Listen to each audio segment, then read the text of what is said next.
Aloha, današnji vlog je namenjen vsem, ki delate v čudnih položajih.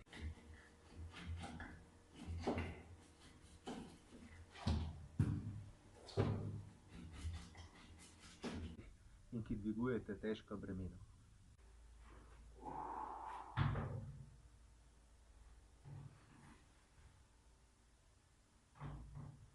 Torej, če spadate v to skupino, ki veliko dela v raznih čudnih položajih in ki dviguje velika bremena čez dan, potem vam priporočam, da se čez dan čim večkrat, ko imate le možnost, nekje primete in vztrajate v vesi. To je dobro za hrbtenico, zaradi tega, ker medvretenčne ploščice, torej tiste ploščice, ki so med vretenci, so kot spužva. Torej, če se jih stisne, gre tekočina iz njih ven, s katero se prehranjujejo.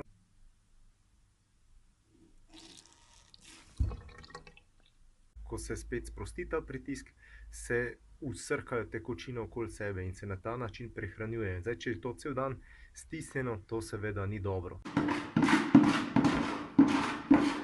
Zato zagrabite vsako priložnost, ki jo dobite, in se primete za nekaj in vztrajate v vesi, dihate globoko, sprostite hrbtenico in uživate v tem raztegu.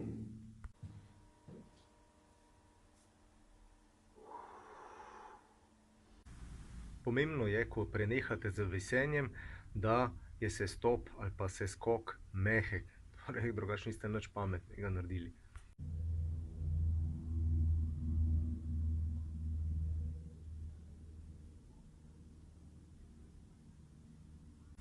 Težava dandanes je, da v zdravje hrbtenice smo šele takrat pripravljeni nekako investirati svoj čas in energijo, pa tudi denar, ko nas boli. Dajte take stvari, kot jih zdaj kažem, početi že prej, preden vas zagrabi, in mislim, da vam bo hrbtenica kar hvaležna.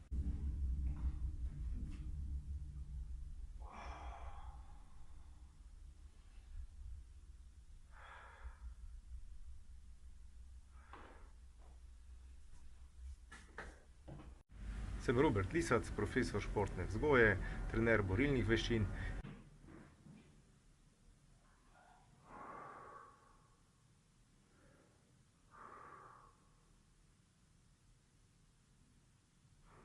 In če želite več od mene, pojdite na YouTube, vtipkate Robert Lisac in boste tam imeli še cel kup filmčkov za nazaj.